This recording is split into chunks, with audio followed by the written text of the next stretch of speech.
जय श्री गणेश दोस्तों। हमारी आज की कहानी का नाम है गलतफहमी। कहानी अच्छी लगे तो प्लीज चैनल को सब्सक्राइब कर लीजिएगा। अब शुरू करते हैं कहानी। नहीं लगा फोन शरद को। राम नरेश ने पूछा अपनी पत्नी से, जो बार बार उसका नंबर डायल करके थक चुकी थी। किसी मीटिंग में व्यस्त होगा, कर लेगा कॉल बैक जब फुर्सत मिलेगी। सुधा विश्वास से बोली, बस तुम और तुम्हारा बेटा हर समय उसे प्रोटेक्ट करती हो।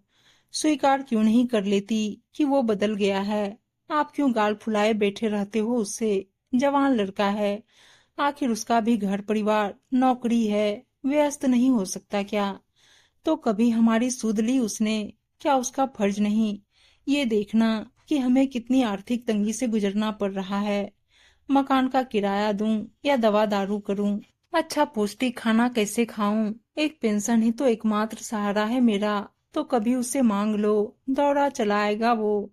सुधा बोली, हाँ जैसे तुम्हारे फोन करने पर अभी कहा उसने। बोलो अम्मा, कितना पैसा भेजूं।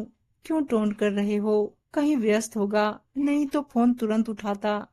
फिर बहू भी तो कितनी अच्छी है, इससे तो बात करनी ही फिजूल है।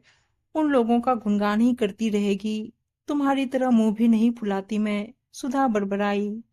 तभी राम नरेश के फोन पर कोई कॉल आई और उनका चेहरा तनावग्रस्त हो गया। ठीक है सर, कल खाली कर देंगे हम। ओके। अब आप मोहलत नहीं दे रहे तो यही एक रास्ता बचा है। क्या हुआ, सुधा ने पूछा। कौन से रास्ते की बात कर रहे हो। इस मकान का किराया बहुत ज्यादा है, हम कल इसे छोड़ देंगे। एक छोटे मकान के लिए मैंने बात की है, तुम सामान बांध लेना। वो गंभीरता से बोले, क्या, ऐसे कैसे। शरद से बात करनी पड़ेगी फिर तो, लेकिन उसके लिए उसे फोन तो उठाना पड़ेगा पहले। राम नरेश व्यंग करते बोले। अगले दिन ठीक 12 बजे घंटी बजी और वो दोनों तैयार बैठे थे मकान का पोजीशन देने के लिए। एक आदमी उन्हें कुछ कागजात पकड़ा गया और बधाई दी।